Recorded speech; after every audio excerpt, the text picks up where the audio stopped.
everybody, it's Conscious Medium Brandon Russ, and you are here to the prequel of my podcast. I have some great guests coming out next week as we come to you 4 to 5 times a week, depending upon the commitment level of travel and all that other good stuff.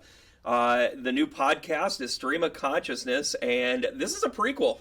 This is the one that you see before the rest of them, even though I filmed it after the first couple. Does that make sense? Sure.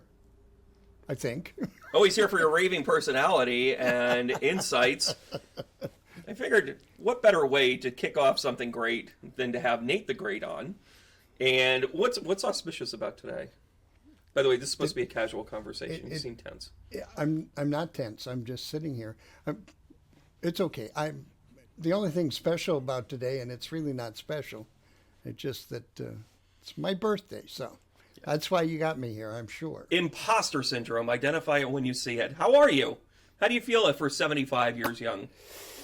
With my fingers, mostly. Here we go. Get ready for it, everybody. It's a dad joke show. So, it's funny. I documented that I was really frustrated with my book getting here. It was supposed to come in October. 6 weeks later, it's showing up at the door the day before your 75th birthday, and I was able to give that to you as a present. Now, you've read a little, you can read, right?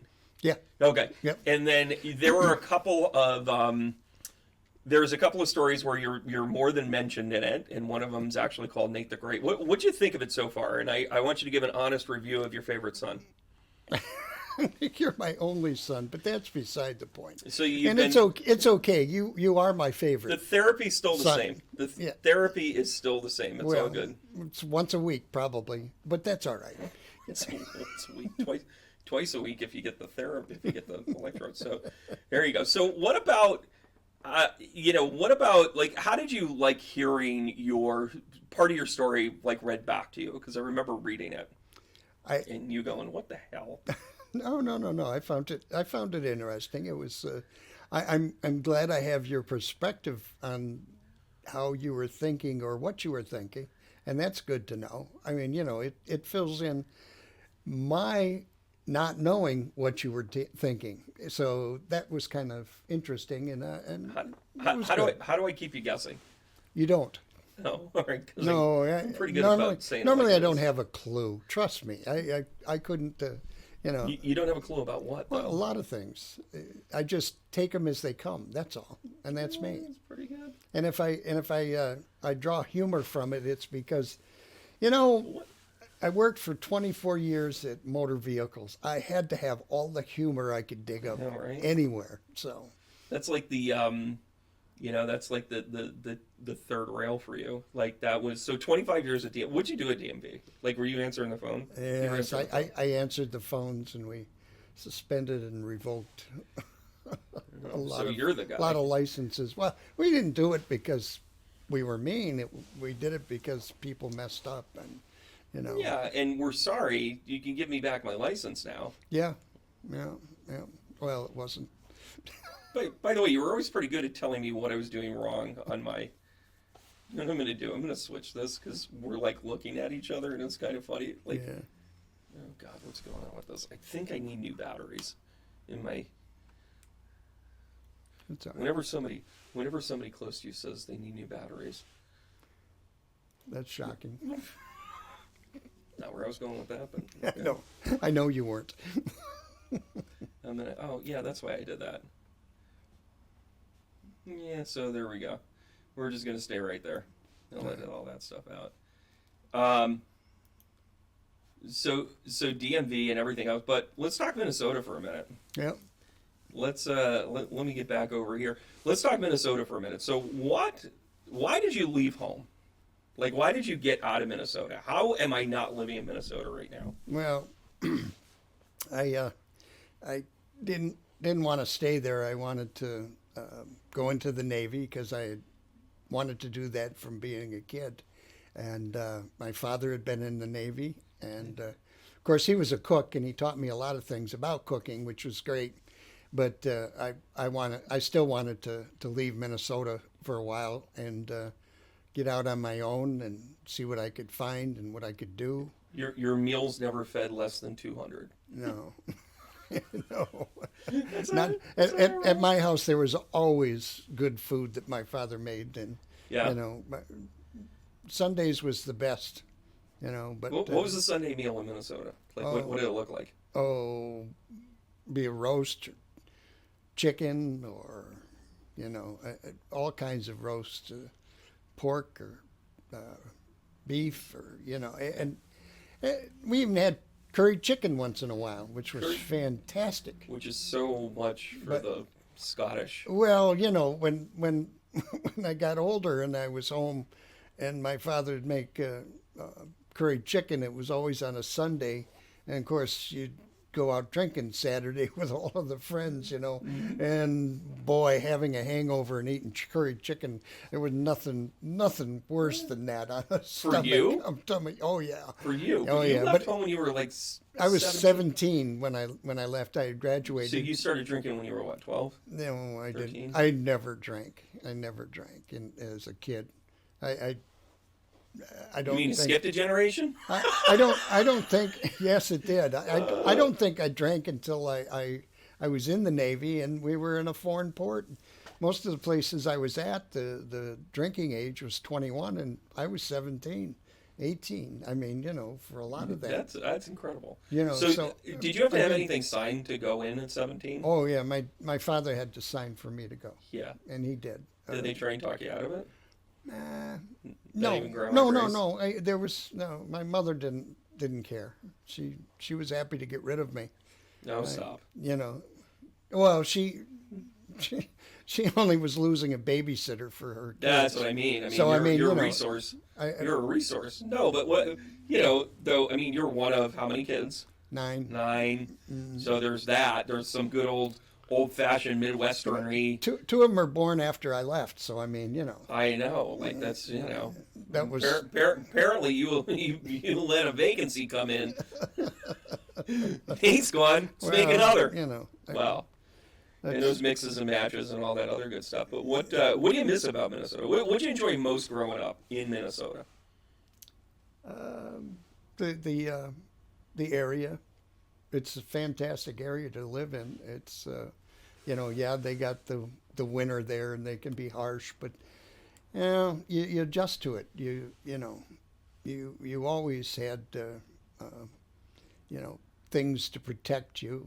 The clothing you wear or how you traveled here or there. I mean, they out there they had a bus stop. They had a little hut that you could stand in.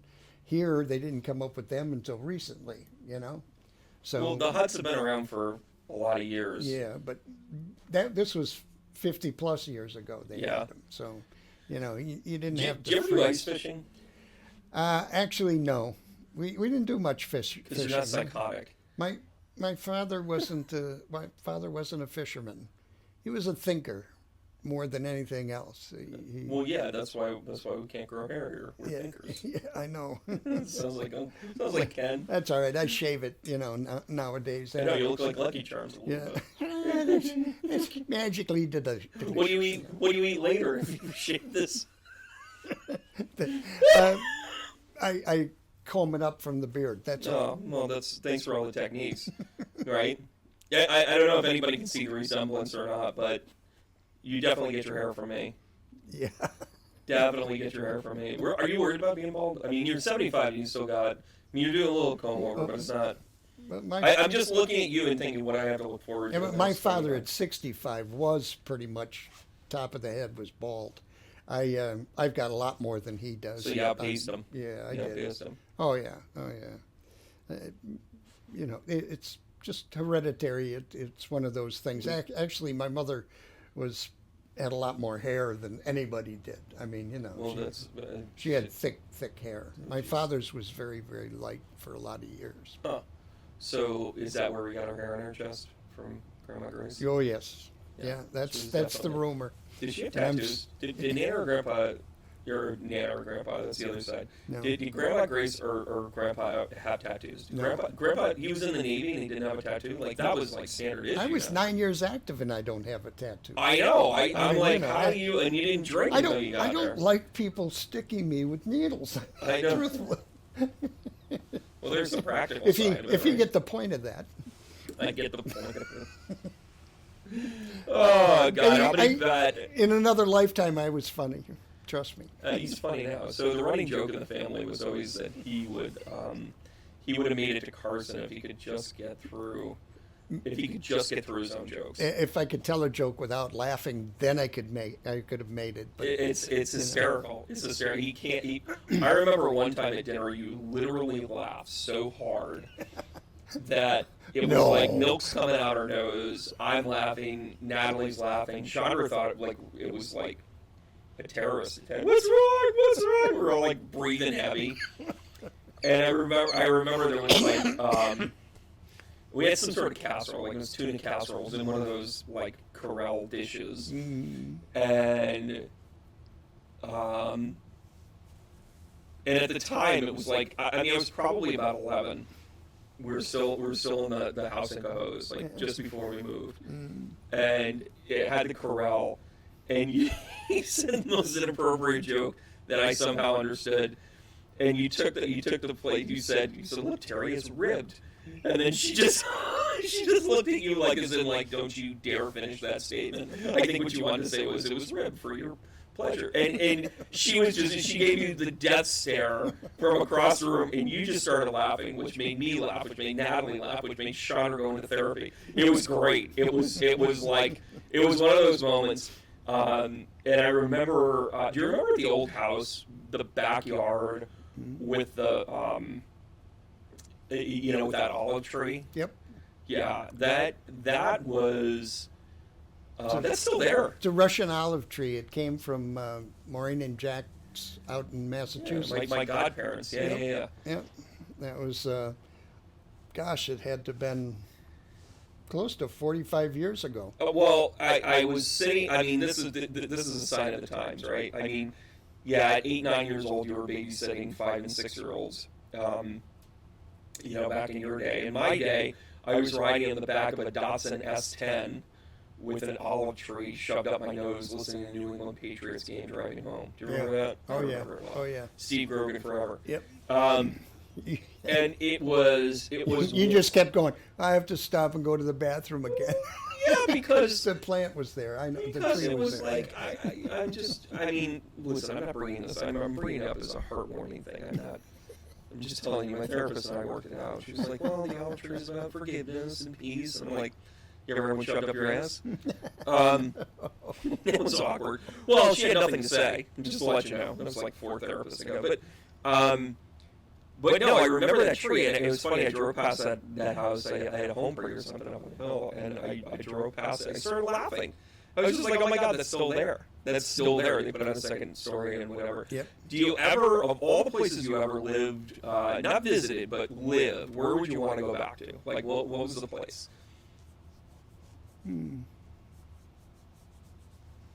Well, that's hard to say. I lived in 14 different places in St. I know, that's why it's such a good question. Before I Excellent even interview. went into the Navy. But probably the one house that we had lived in, oh gosh, I had to go all the way across town. It was one of my younger brothers took a light bulb that was attached to a lamp and threw it in a pile of clothes, and it started a fire in this house. Oh, no. That was the coolest house I was ever in. It was close to everything. It was, there was a lot of stuff around it, and it was on the. Did that house burn down? No. It started a fire, and we got the fire department. They put it out right away, and they chastised my younger brother for that. For yeah, I days. mean, nowadays he would have ended up in juvie. Yeah, he was pretty stupid. Well, was he a kid? No pun, listen, pun intended. Listen, though, the little kids were watching the littler kids, so it's not like they had, role models upon role models. It was a different time. Yeah, I know. Different time. But what made that house cool? Like, what made that house like? It was 2 stories, and it was a nice little house. It was perfect. It had everything. I did get hit buy a car though that same year. Jesus, Dad. I mean, I was going to the store for my mother. She wanted something from the drugstore, and it was only Probably cigarettes. only a half a probably cigarettes. Was it half a cigarettes? dozen blocks away, and I don't remember. I don't remember what Well, I of was. course, you got hit by a car. And I was looking to go across the street. I was standing on the curb, and I stuck my head out like that, and bam! Somebody got me right in the face, and of course God, Dad. they This is horrible. well, it didn't really affect me much. I had a little bruise on my nose by the time I got through, and black eyes, and they wouldn't let me look in a mirror for days, But Because it was that bad? I crawled up at the top of the refrigerator, and there was a mirror that was up there, and I looked, and I went, "Oh shoot, I'm passable. I'm okay." I said I could do Halloween. You were like ready to go. Yeah. Isn't that funny? So what? Totally changing the subject. Holy crap, Dad, you all right? I'm fine. How you feeling? Oh, that was a funny time in my life though, because there was a how lot old of were things. You? Like about? I don't know. My mother was in her 30s then, so I probably was, I don't know, 8 years old. Yeah. How old was Grandma when she had Ricky? Because Ricky's the oldest, right? Oh, she was probably 20, 20, so 20, she just 21, somewhere right around into in it, there. yeah. Yeah, I Midwest. By the time you're 24, you better have kids or you're an old maid. or at least 6. I mean, She got on her pace. But, she got on her pace. That was. But I remember that house because I loved it. In fact, I got in the Navy, and I'm sitting there in a class going through sonar school down in Key West, Florida, and I'm sitting there and I'm saying to this guy, I said, well, where have you lived? And I go, I've lived a lot of places. I said, one of the houses I was in was such and such a place on this street, and he goes to me, what was the number? And I told him the number. He goes, son of a gun, I lived there too. Oh my God, you're kidding me. No, here I am in Key West, Florida, and I run into somebody that had lived in the, he was That's from, insane. He was from So Minnesota. He was I from never Minnesota knew, as well? Never knew him before. And, Oh my and God. he said I had lived in that house too. So it was kind of. Do you remember the number? Do you remember the street? I don't Yeah. remember the number, and there are so many I know. streets Listen, that I lived on that started with an S, and it was one of them. Yeah, and one of the S's. One of the S's, and I probably could figure it out if I went and looked up the. No, but how the great list. is that? So you projected 2 years after or 20 years after you lived there. Yeah. You meet somebody and then you're like, oh, what was it? And you just, how did it even come up that you were talking about Well, it? we were talking about living in St. Paul, and he had lived there, so he. No kidding. And that's what happens. And was he like significantly older than you, younger than you? Oh no, like, he was about the same age. We So, were just that's new in the crazy. Navy. I mean, I was 18. I think he might have been 19. It was just one of those experiences that happens to me all the time. That's crazy. What was your favorite part about the Navy? Like, was it getting away from home? Was it seeing the world? Was it the people you met? Seeing the world. There were so many places that I went to that one of the places I talk about is the Seychelles Islands. We were over there in the middle of the Indian Ocean. Indian Ocean, and it's just such it was pristine back then. It was absolutely gorgeous. You stood on the land, the Seychelles, one of the islands there, and you looked out at the water, and you could just see all the way down to the bottoms, just about.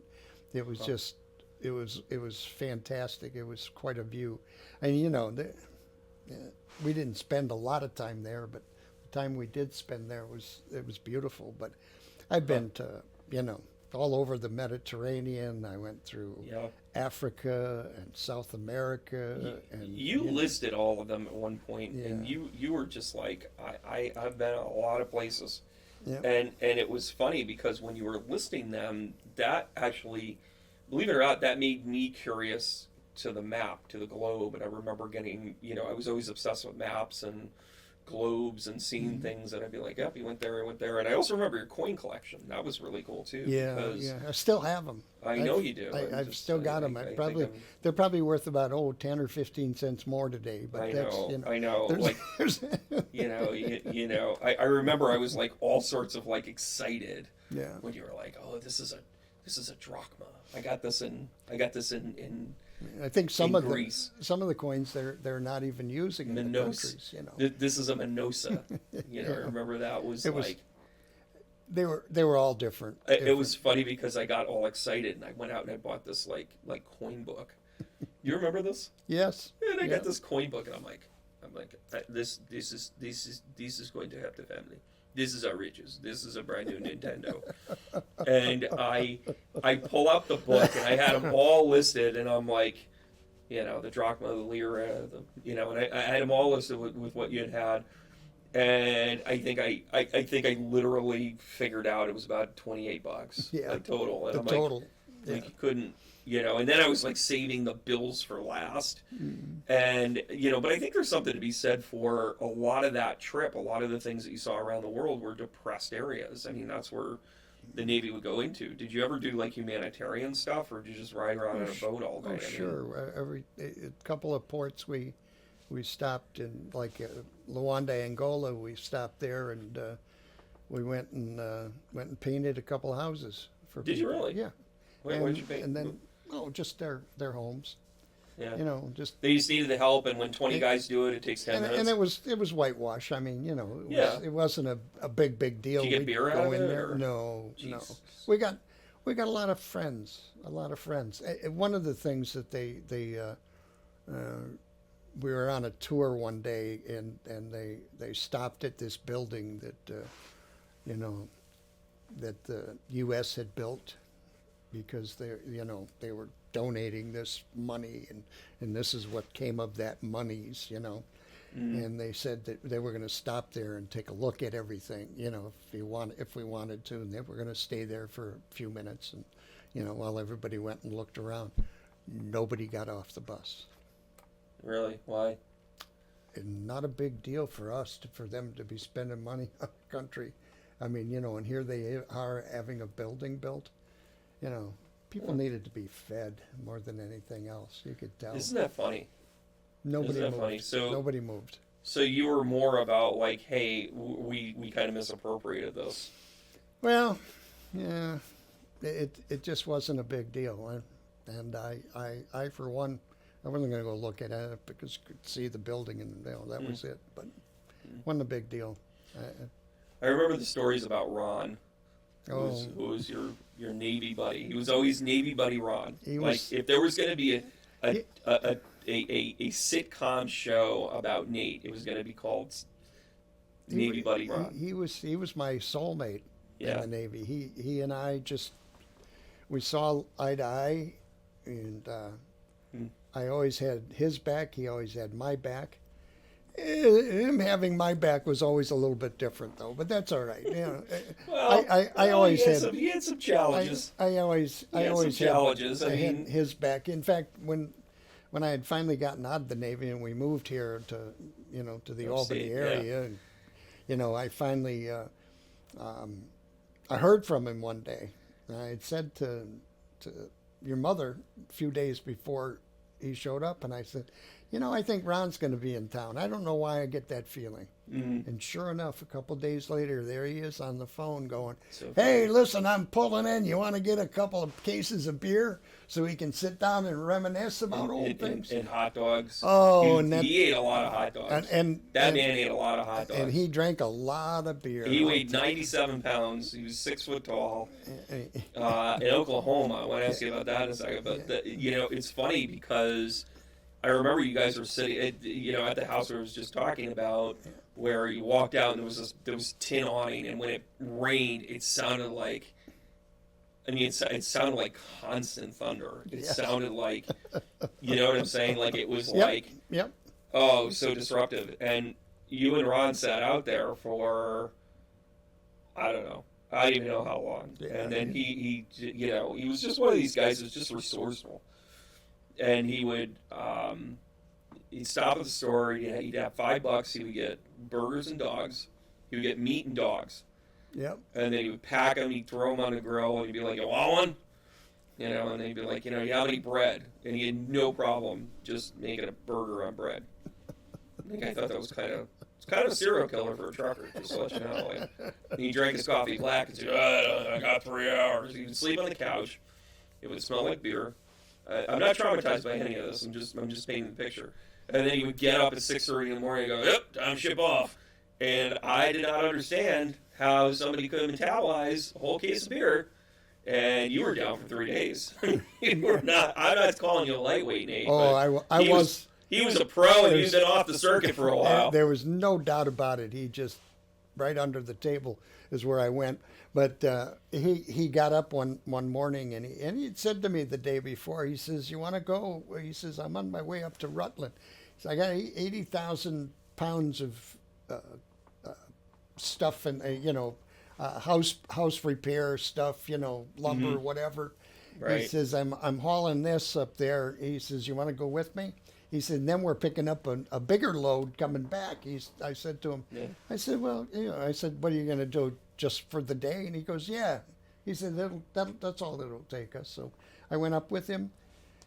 I was never so scared in my whole life coming back down because, when you got 80,000 pounds on the back of you, and it's all mountains. I mean, most of Vermont is mountains. You're coming down this grade, and I'm going, oh, man, this is it. That's where I'm going to bite the dust. I can tell. I knew that was it. You're gonna whittle my wife. But here, this scrawny guy, he had to be 175 pounds. Yeah, I don't know. Wet. I know I'm exaggerating, but he was tiny. He was thin.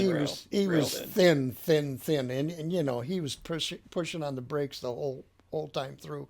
And he was telling me stories of him running off the road over in Vermont, because of the weather. And I'm going, why are you telling me that now? He's telling you the most tragic stories, like, I don't know, your brother trying to burn your house down, you getting hit by a car. There's a lot of things he could have said. I said, "Are you trying to make this trip easier for me? I mean, you're not helping." But he wasn't malicious about it. Oh, no. He knew what he was doing. Yeah, he was one of those guys that just, fully knew it. He taught me how to do gear shift. Yep. And that would be Ron. I mean, he was amazing on a lot of levels. 1, 2, 3, 4, 5, 6, 7, 8, plunger. 9, 10, 11, 12, 13, 14, 15, 16. And then there's always reverse. And then there was reverse, which was like, he goes, "Now." He goes, "You know how you got this plunger for all the gears?" I go, "Yeah." He goes, "Don't touch it." It's like don't touch it. Don't touch that. Yeah, but it's like a main road map. You can't get there from here. And I remember the story he told me about being at his wedding. Oh, and this is funny because you never told me this story, and then we were going to one of the shows. Because those of you that don't know this, my dad, for a couple of years, was announcing me at these shows, pandemic happens, blah, blah, blah, whatever. And it's funny because one day you just start telling me the story about going to Oklahoma. Yeah. And tell me what, because I think it was one of those things where I think for you finally realized, holy crap, I can just tell him this and he's not going to think I'm crazy. Yeah. Yeah, so what happened? Well, we had just gotten into town. Of course, we hitchhiked all the way from Key West, Florida, on up, and I still think you were with somebody famous, by the way. Tell everybody what. Well, who picked you up? We had some interesting characters, notwithstanding the hippies that picked us up in the Econoline van with the dog that was soused out of his mind because they were smoking pot the whole way. You got picked up by the mystery machine. That's the first one, mystery machine. After about an hour, I turned around and goes, "We got to get out of here." I said, were they all high or was it? We were in Alabama. And they picked us up. That wasn't the question, Abe. What? That wasn't.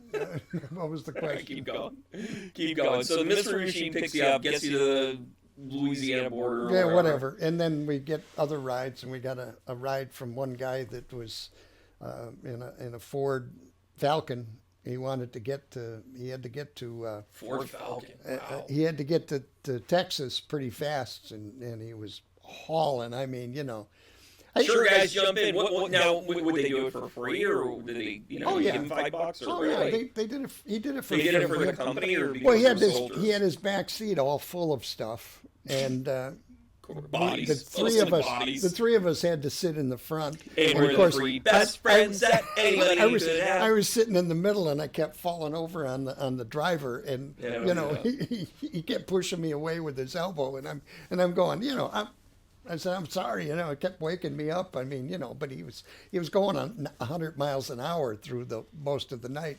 We did 100 on our way here, so and then it's no big deal now. And then he'd stop and he'd get another vat of coffee and so he's a coffee guy. Oh yeah, he was drinking his coffee. But then we got to Texas, and who picks us up is a guy in a limo with all the scotch we could drink. I love this story. And then at 10, 11 o'clock in the morning, we're telling him where we were going, and he goes, well, I'm not going that far. He says, but I'll get you close as I can. So he got us where because we were going up to Ardmore, Oklahoma. So he gave us a ride. I don't know, maybe probably in there for an hour, and had a couple of scotch and the way you told the story, you got shit-faced. Well, I did. I only had 2 drinks, Brandon. I mean, what do you want? I never drank in my whole life. And you had to be the sober one at home in Minnesota. I always had to be the sober one, but no, we get there and and then my buddy, Ron. No, we gotta go. Hold on a second. Don't get off the limo thing yet. I'm trying to change my view here. So, wasn't it also a? Did you ever figure out who it is that picked you up? Because what were the identifying features? What were the identifying features? Didn't he talk about oil? Oh yeah, he was an oil baron. I mean, he had. More money than he had anything. I mean, certainly didn't have a lot of brains. And Ron and I, we're getting it. And you were in the Navy white because you get picked up in the So white. If you were in plain clothes, you weren't going to get picked up. We had to be in Navy uniform because otherwise we wouldn't have gotten picked up. So we and the guy goes, "Are you guys getting out of the Navy?" And I go, "No, we just started." He goes, "Too bad. I'd have jobs for you." Of course. Which was... Do you know who just gave you a job? I listen, I read people for a living. Do you know who I think that was? No. I think it was Ross Perot's father. Really? I really do. I really think that was Ross, because and you had said something in another conversation. Yeah. And it just, I'm like, that's connected to Ross Perot's father. Huh. And he was actually the guy that they took the whole front scene of Dallas on with the stretch white limo with the horns on it and the whole 9 yards. Did he have horns on the front? Yeah. I'm telling you, it was Ross Perot's dad. I can't believe that. Very well could have been. I don't know. He didn't. No. If he told us, your greatness is lost to history. If he told us, I don't remember. You were shit-faced. You had 3 bourbons in you. But then we it was scotch. And then we get out. Of course, did you hear that, Penny? We get out of the car, and then he calls his mother. Ron called his mother saying that we were, in Texas and where we were, and we're heading up to Ardmore, and she goes, "Well, where are you exactly?" Because she was in Amarillo, which is, really not. Far. Oh, so she was driving up. He lived in Amarillo. Oh, but the girl. The girl that finally said yes said, "I'm out on Tuesday, marry me on Wednesday." Annie Parker lived in Ardmore, Oklahoma. Of course her name was Annie Parker. And then Ron Parker lived in Amarillo. And so he called his mother, and she sent somebody to pick us up wherever we Got were. You the rest of the way. We went to Ardmore, and but what happened when you got to Ardmore? Oh, because that's the part of the story we're getting to. Yeah, I know. I knew your point before, but it's like I don't know how or why or what prompted me to know everything about this town, but I felt like I had been there before, and it's more than that, you were like naming streets and I know. I knew where this was and that was, and I rattled off all of these places, and Ron goes, "How in the world do you know how to do that, Nate? You don't seem to know. You've been here before?" I said, "Yeah, in a past life, I think." Yeah, you totally had a past life experience with that. I think that's incredible. And so did you tell anybody until like you knew like I would talk about things like past lives and I had said things to people before, but they look at me like, yeah, what are you on? Give like, me some of that stuff you're drinking. Yeah, right. Well, it's in the mystery machine. Is it, it's true. Scooby-Doo and Ross Burroughs' dad.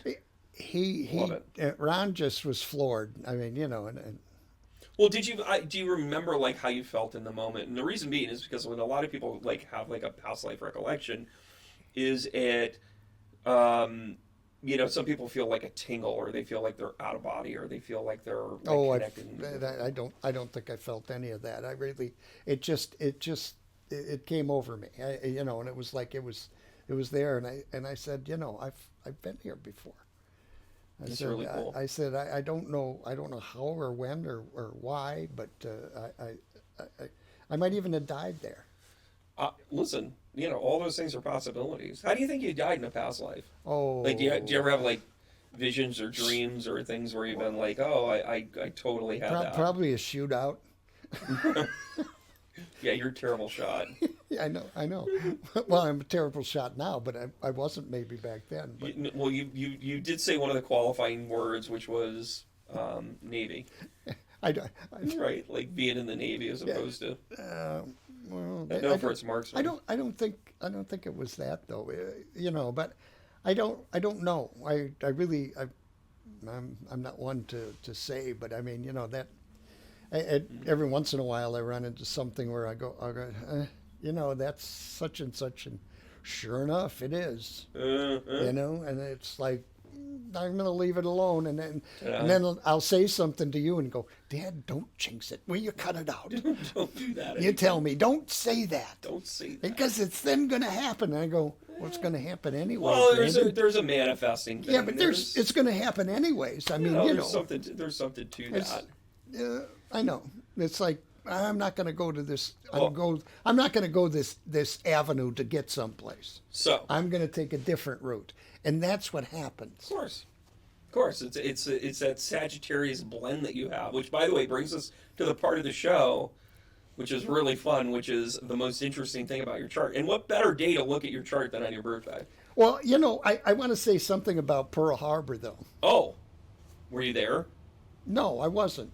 I was born 6 years after Pearl Harbor Day, but I wanted to tell you about. But you just strung together how you got here. That Grandpa wasn't Grandpa at Normandy? No, he was at. No, I don't know where he was during Normandy. I remember he was at a. He was on a big battleship, and he was in one of the land support. Oh, he was somewhere fighting, and he never talked about it much. I mean, if I recall correctly, I remember one of your sisters, and I think it was Caroline. We're gonna blame this on Caroline. Talked about him talking about being attached to DJ, but never said anything more than that. Yeah, he very well could have been. And if he was on a major ship, I mean, but he was also, there was some conversation about him being in the Pacific at one point. He didn't loosen up to anybody until probably after I was gone, and then I just didn't get part of the conversation. That's all. But I discovered and understood. You've said more words in this podcast than he did in 1982. Yeah. Like, I mean, he just was just quiet upon quiet. Yeah. What was his birthday? He was June 7th, wasn't he? Or January 7th? January's Capricorn. January 12th. January 12th. 112. Yep. And he was in 02, 05? What? What year was he born? No, he was born in 25. 25. So he was born in 1925. He was 75 when he passed away. Oh, no kidding. Yeah. All right, well, listen, let's get you through the year. All right, I know. But I still want to go back to Pearl Harbor. Oh, yeah, Pearl Harbor, you were saying. The attack on Pearl Harbor, and this is the funny thing that happened in my life when I was in the Navy. The Liberty boat got torpedoed in the Mediterranean. In fact, the Israels were the ones that torpedoed it. Yeah. They thought, everybody said that it was a hospital ship, and it wasn't. No. This was in '67 when you were in. And it got torpedoed, and we went to pick up Admiral Kidd. It was a Tonka at the island of Crete. We picked him up, and I was a seaman. I hadn't made third class. I was about ready. Here we go. Yeah, there's truth and humor, or humor and truth. Anyways, we were going to take Admiral Kidd, Admiral Isaac Kidd, to the Liberty boat because it had a big hole in the side because it was torpedoed. Yeah. So we get there, and it's very serious business. I mean, I got to be Admiral Kidd's aide on board the ship, and so which is kind of a big deal. That's like a big deal. They picked the one person that was squared away in the Navy, and I thought, oh man, are they scraping the barrel on this one? So I was the one that walked him around the whole ship while we were getting underway, and I tell everybody attention on deck when we came by, some of the areas so that everybody would know that the Admiral was there. And of course, I kept calling him Admiral, Sir, or Sir Admiral. And he said, son, you can call me Sir, you can call me Admiral, but you don't have to call me Sir Admiral.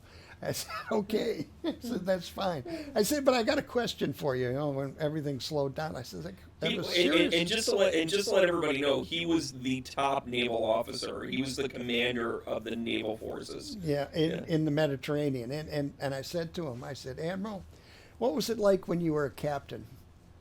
And he looked at me, Captain Kidd. He said, I made Admiral for the rest of those suckers, and they all had to pay.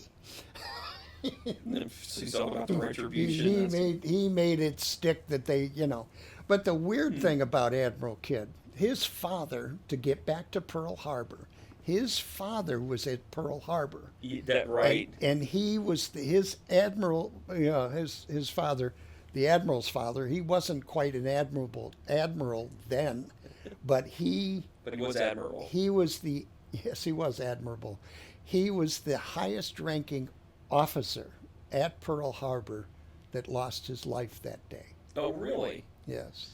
Wow. So, boy, that's your connection to Pearl Harbor. That's my connection and to not Pearl just because Harbor. your birthday's the day after 6 years plus. No. It was because I was the aide to Admiral Isaac Kidd Jr. and his name, the other one was Isaac, Isaac Sr. Well, actually, I don't even think it went by Sr. So, but didn't Admiral Kidd, the one that you had talked to, didn't he get a ship named after him? Oh, of course he did. He was like top brass. He was really high up there. And and it might have been his father that was named because he was at Pearl Harbor. Makes sense. Because usually you've either passed away or this or that, Yeah. And Admiral Kidd was just a phenomenal man. I mean, he just he enjoyed what he did, and you could tell. And isn't that everything? It was kind of like, I'm glad that I made the choice to be in the Navy, but I got to do things and see things that you just don't get to, if you're sitting in a. I didn't go into the Navy like you did. So Grandpa went in the Navy. Yeah. You went in the Navy. Yeah. Am I a disappointment? No, heck no. I am a water sign. Yeah, but there's. I'm just kidding. There's all reasons for people doing what they're doing. There was no way I was going to go military. There's no way. Not with this hair. Yeah. I mean, come on. I pride in country and God and family and all that other stuff. But if you think you're buzzing this, you're out of your mind. Out of your mind. Better give me a disease if I'm going to go that route. All right. So back on what we were talking about here is the chart. And how funny is this? So being the son of two fire signs. Let's go to the chart here. What's the most interesting part of Nate's chart? Here we go.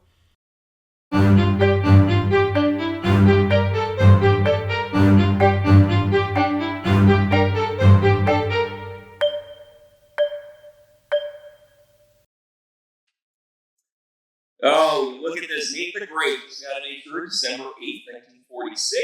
Well, about 4 o'clock, we figured it out. It's 47. 47. What is that? 46. What am I making? 76? You're making me older. I'm breaking the curse. Yeah. I'm breaking the curse. Somebody might reject that.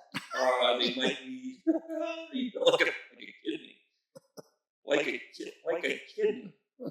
So, taking a look at this, the most interesting thing, I mean, we call you Nate the Great. And, you know, your personality, were this outgoing, fantastic, like, get along with everybody. Yeah, you're run-of-the-mill introvert. Yeah, that's, well, just like me. I picked it up off the ground. But your son is in conjunct, kind of a wide conjunct, but you're still conjunct.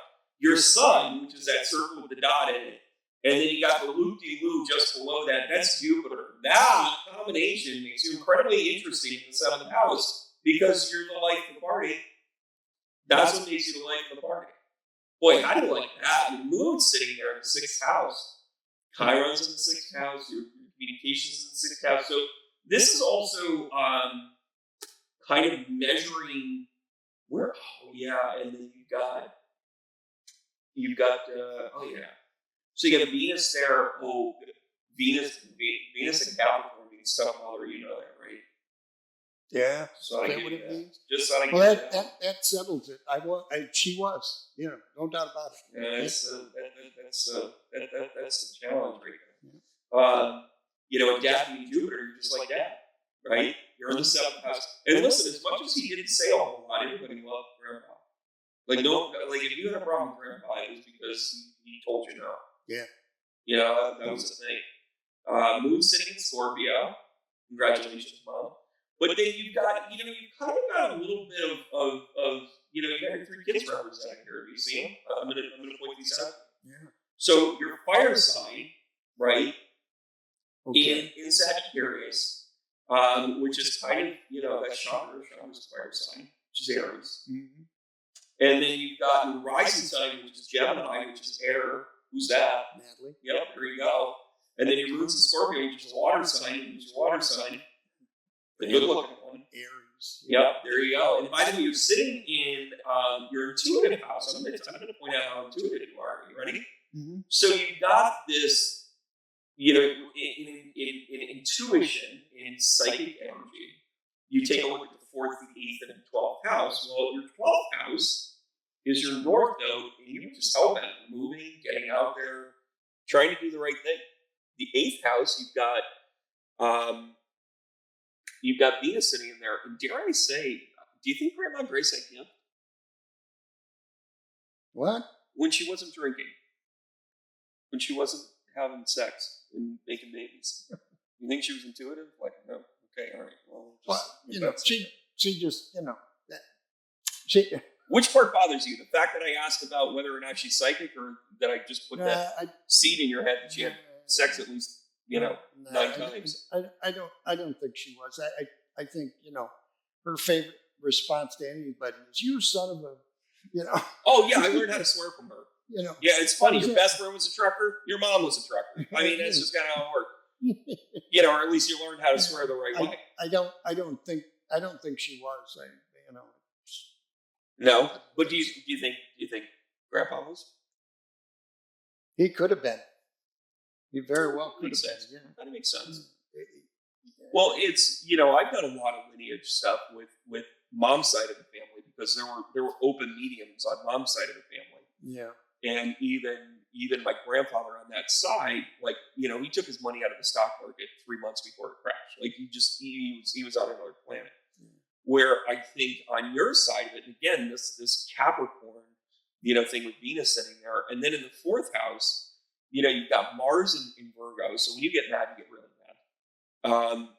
But then you've also got the conjunct here with, and it's a wide conjunct, it's not a true conjunct. You've got Uranus, you've got Saturn, and, you know, Saturn is the mother, and, you know, gosh, Saturn and Leo in the 4th house, that's another tough placement. Yeah, Grace was tough on you. Yeah. Grace was tough on you. And she used it to keep everybody else in tow. Yeah, well, wasn't there. Master manipulator right there. Yeah. You know, when you see him. But there's also something to be said for this trine that's created in the North Node in healing with the Chiron. And I know you don't know any of this stuff, but from the 12 over to the 6 down to the 4, you were breaking a cycle. You were breaking a cycle. You weren't going to sit in Minnesota. You weren't going to sit in there, and you had to break away from the family a little bit. Doesn't mean you don't love them. I mean, you talk more about. I mean, growing up,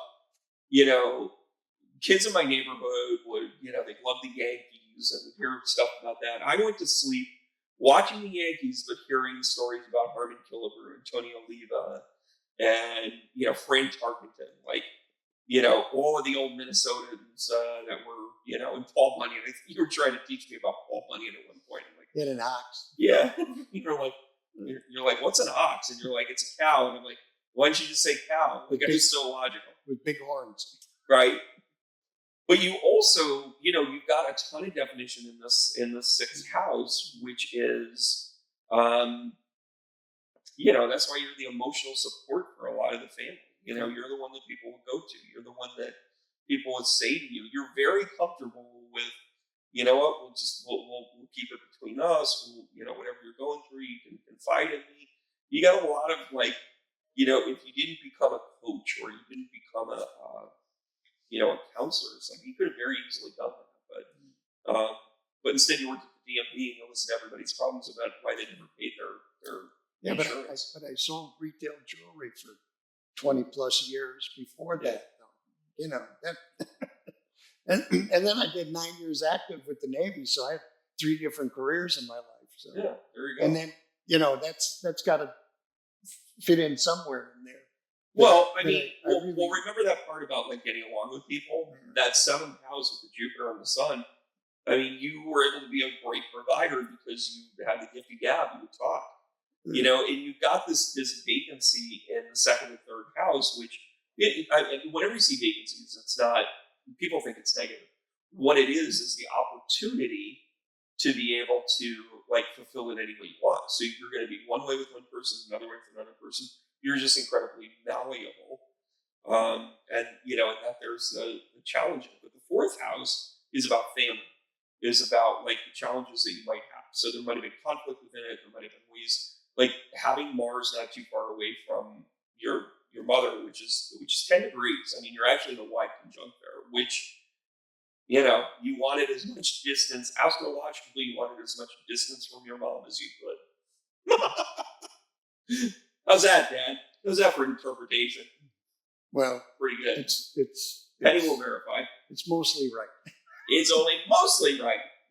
It's only mostly right. Well, that is the most interesting thing about your chart. I still think if I only had 30 seconds to talk about it, I would talk about your Jupiter and your Sun conjunct in the 7th house, and that's about relationships. That's about how you connect with friends and family and everything else. And there isn't a single person on this earth that doesn't think you're a great guy.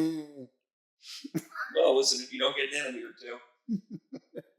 Am I right or am I right? You're doing something wrong if you don't. Listen, I mean, here you go.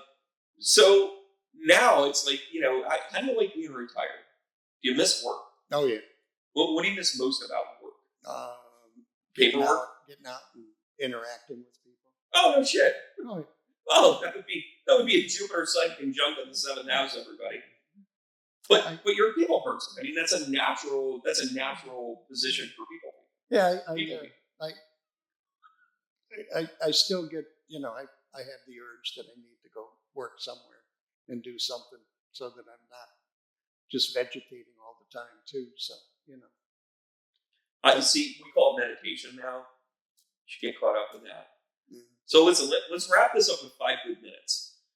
5 good minutes. So this is what I do. I ask you rapid fire questions. I don't do Windows. You don't do Windows. You just do Macs? What is that? So what we do in this 5 minutes is I just pepper you with questions and you have 2 seconds to answer. So it's the first thing that comes to your head. How do you feel about that? I'm okay. Are you sure? No, but that's okay. Why? You're afraid you're going to say something? You're afraid of what I'm going to ask. No, that's immaterial at this point. No. I can always abstain. You can always abstain? Sure. What are you pleading the 5th? What are you, Trump? No, I plead almost anything for a fifth. What's the funniest joke you ever told? Oh God, 5 minutes and go. That just widens it right out there. I'm telling you. I can tell you it'll be fantastic. Yeah, I don't know. There's so many. I'm at a loss. I'm trying to think. Did you ever work on a set to go on in person? Did you ever think, if I'm going to go, I need to have a set? I've thought about it many times, and I started writing myself out a bunch of jokes that I could say to a bunch of people, but I never went through with it. Oh, also you can try. What about who's your favorite comedian of all time? Oh, it's got to be Hippy Dippy Weatherman. Yeah, George Carlin. Yeah. It's old stuff though, not like when he got like bitter and old. Oh, he was so funny. It was great to hear somebody tell it like it is. And thank you for leaving those albums around when I was 10 years old. I should have listened to them. If you could meet somebody, dead or alive, who would it be? Tennessee Ernie Ford. Really? Why? I did not see that one coming. He dated my mother. Stop! No. Stop! When she was. I already read the book. You guys have to tell me this shit before I read the book. She was. Hold on a second. So she was in San Diego visiting her future husband. My grandmother shagged Tennessee Ernie Williams. No, Tennessee Ernie Ford. Tennessee Eddie Ford. Tennessee Ernie Ford. Some famous dude with a twanger. Yeah. So, when did this happen? Like, and how did it was before my mother and father got married. She was out visiting him in San Diego, and that's where she met Tennessee Ernie Ford in some bar somewhere place, you know. And they dated for a little bit, and then my father just wooed her away, and that was it. Well, he's got game. He's got game for that one. Yeah, let's be honest. Anybody with the middle name of Tennessee's probably got options. Yeah, might be in the family, but they got options. That wouldn't have been that would have been a great comeuppance for her because he was a strong man, I'm sure. But no, it was a while ago. But it didn't last very long, you know. But she doesn't have to. My gosh. So what would you ask him? By the way, stop the presses. We're saying I want to know how my mother was back then. Tell me about her. Tell me about what she was before I was born. Yep. Well, okay, but that's awesome. Because my father would have given a different view because he was really living with her all those years. So he never. Yeah, but my father was the true blue man. He loved and you weren't going to shake him with that. He wasn't going to change, no matter what his life became with her or even without her. He just, he was just that way. That's the way he rolled. Yeah. That's the way he rolled. What about, I'm going to get back to some more questions. Where would you like to go back to? We already talked about seashells, but where would you like to bring, like, me? Let's talk about me for a minute. Like, what would you say, like, oh my gosh, that would be a cool thing to go do with you? Where would you want to go? Don't say the Minnesota State Fair. Yeah, well, the Minnesota State Fair is an awesome place to go and to visit. But and you should sponsor me. Minnesota State Fair. I don't know. I think I'd like to go someplace like Italy or France. Yeah. One of those countries to just explore. So you want to go to Europe? Yeah, somewhere. Yeah. I could even vision myself going to the UK. Okay. I think that would be a good trip to go on. So, in the Navy, did you not go to Europe too much? No, I did. Just in the Mediterranean. We didn't go. I went to Ireland with your mother a dozen years ago, and that was great. I mean, going to Ireland would be cool too. But go back. What was your favorite part of Ireland? Oh, the mashers. By the way, in case you guys haven't figured this out, we're going to bring up food once or twice. It's the culture. It's the ancient wisdom. Nope, it's the bangers. We had one night that they didn't provide us with any meal, And I said to your mother, I said, let's go out to eat. I said, there's an Italian American place down the road there. I said, we should be able to get something. Italian American place. You go to Ireland. Ireland. Wait a minute. I go in there and I get spaghetti and meatballs. I love spaghetti and meatballs. Well, there goes my next question. So you went to an Italian joint in Ireland. Did you at least get a beer? Oh yeah. Oh, I drank the beer like crazy over there. Yeah. And I got tired of the 8 ounces of soda though for $2.50. That's $2.50 American for 8 ounces, and that was a dozen years ago.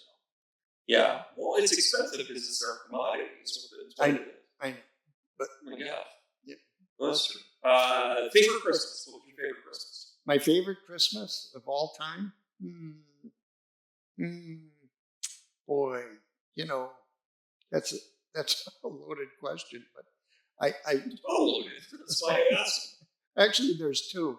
I remember when I was a young man, really, really young. I was so young kid. I was really I heard my father up in the attic Christmas Eve. He was up there wrapping presents, and my mother was out working the shift at the diner.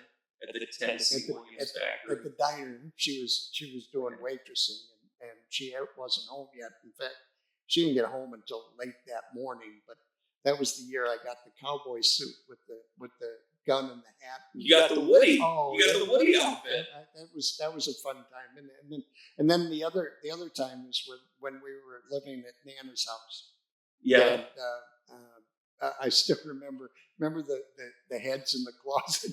Oh my God, those things scared the shit out of me. They were like, oh, there was supposed to be like a hat rack, but in the light. But when they were fully assembled, when they were real things, they were lawn decorations of carolers. Yeah, it looked like it was so. Oh my God! But there were so many, and I can't remember how many cool items that we got. It was like, I think that was the first flip. I think that was the first flip phone that you guys ever gave me back then. Get your flip phone then?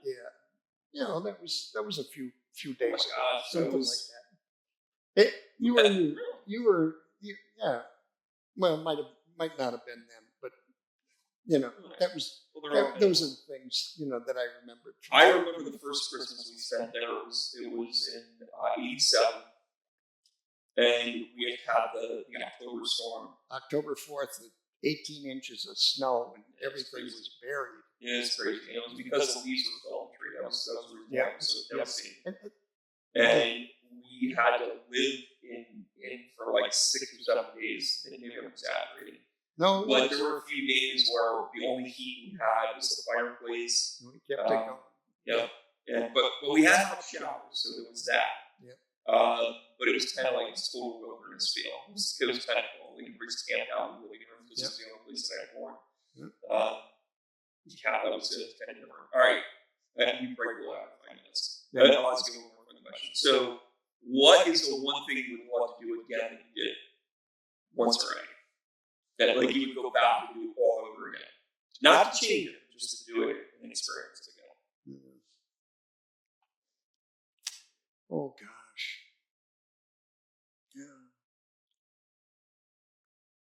Yeah. That's actually like a trip and experience. Yeah. You can say something about my sisters and not offend me. Oh no. I'm Oh no, I know you're offended. I'm not. I couldn't be. There's just so many wonderful things that happened to me in my life that I to pinpoint one that I do over again. There's plenty of things. I went through the Panama Canal when I was in the Navy. Mm-hmm. That was a cool experience. At least having done that, I went and did the thing with the admiral in the Mediterranean. That was a cool thing. one of the things that happened to me in one of the places we went to in Africa is there was a whole bunch of natives that were chasing me and my buddy through the streets, and we were trying to get back to the ship. So I would never want to do that one again. All right, so you got a couple of things you want to cross off. You know, I'm going to cross that one off right away. But I think probably going back to Ireland would probably be a good one. Yeah, I'd enjoy that. Yeah. Kind of cool. So it's not so much this 5 good minutes; it's that it's been 75 good years. Yeah, as I said to you earlier, I says, you know, I'm just amazed that it's been 3/4 of a century. It's kind of like, you know, it's unfathomable.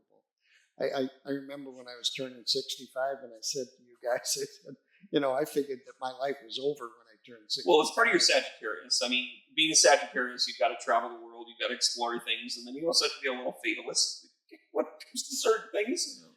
That's okay. So 65 to 75. The sky is falling. Yeah, right on your head. Right on your head. It's okay. But why did you think at 65 it was kind of it? I didn't think I was going to live any longer than that. That was the life expectancy when I was a kid. Was what, 65? 65. Well, that's the reason why Social Security. Now it's up to, you know, Social Security started the year after I started. I was in the Navy.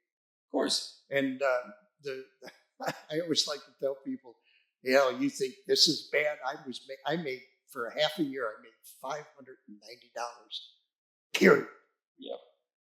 I'm not going to get into that part of it, but yeah, I mean, it's you know, it's one of those things that, of course, it kind of changes. Oh, it does. So, do you want to hit 100? No. Why not? I don't see a future in it being able to. I don't see a future in it. Well, I don't see a future in living forever. I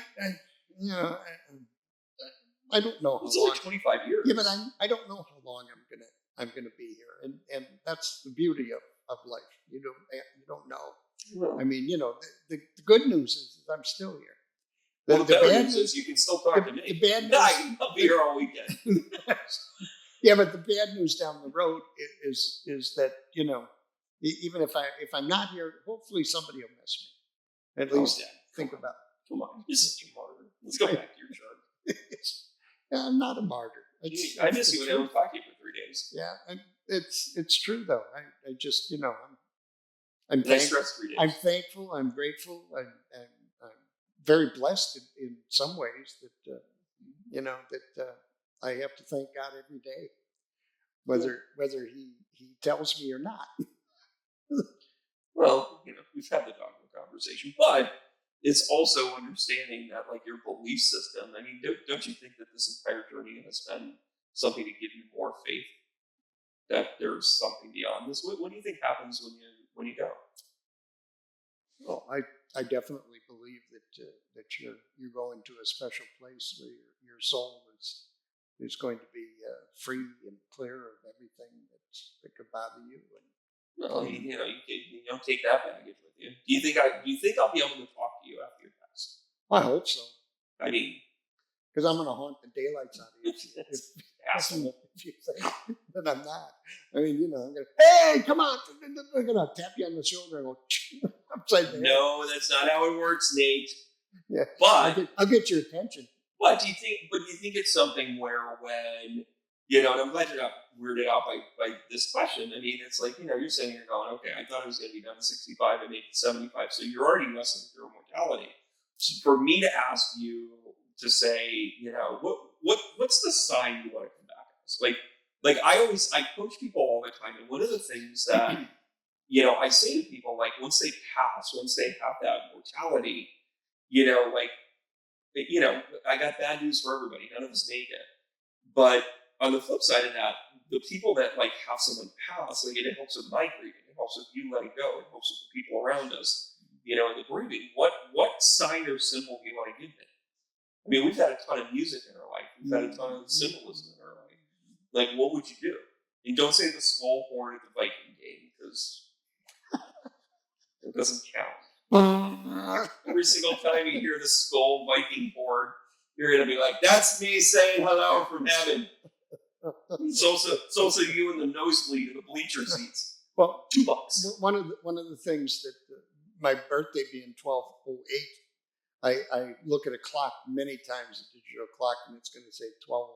I wake up in the middle of the night and it goes 1208. You know, it's one of those things. It is a sign, but I'm wondering who it's from though when it happens.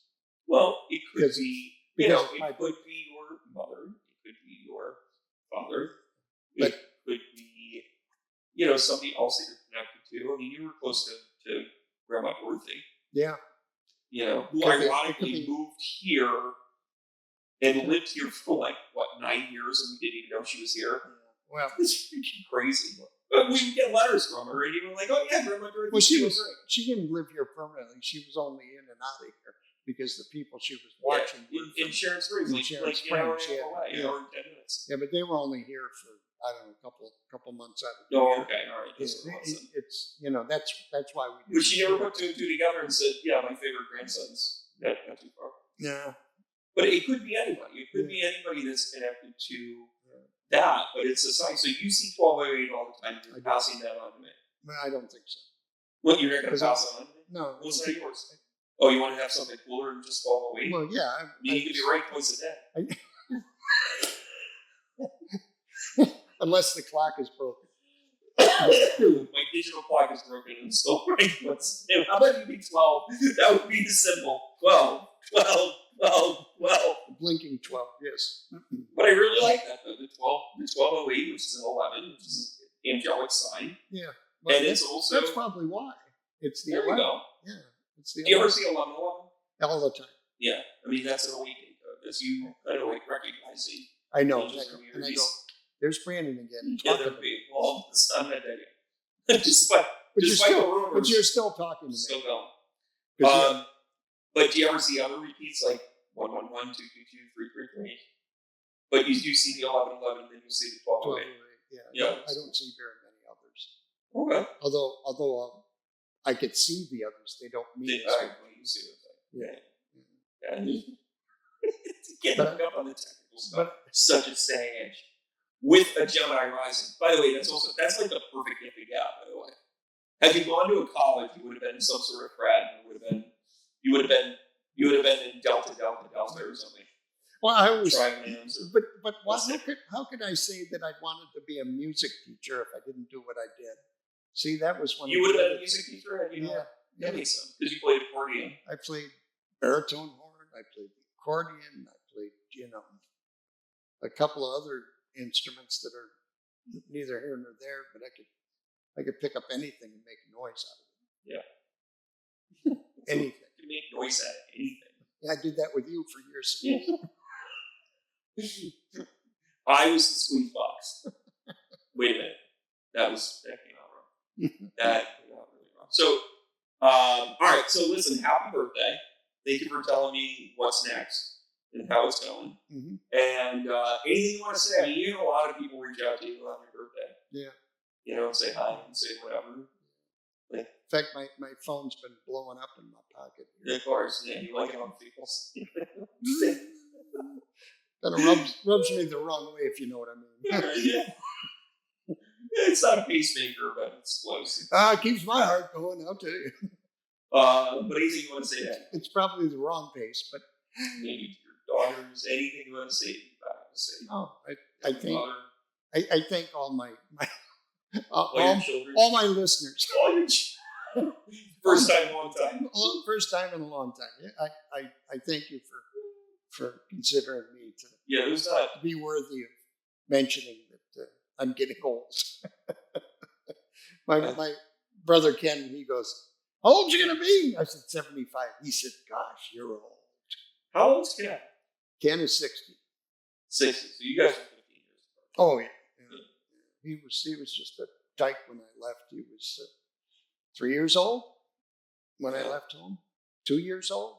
My sister Crystal was 4. She just had her 65th birthday the other day. Wow. And I said, "Oh, you're old." I said, "You're 29 again?"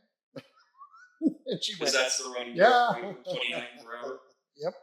We're Yeah. 29 forever. For the 65th time, we're 29. Wait a minute, that would make it Two. carry the one. Carry the one item. Some outwards. Yeah, but you get the point. All right. Just pick it up. So, all right, guys, listen. So, but the reason why I'm saying that is because we sign off with the heart tap. And that's where we get started with the heart tap, and we care a lot for one another.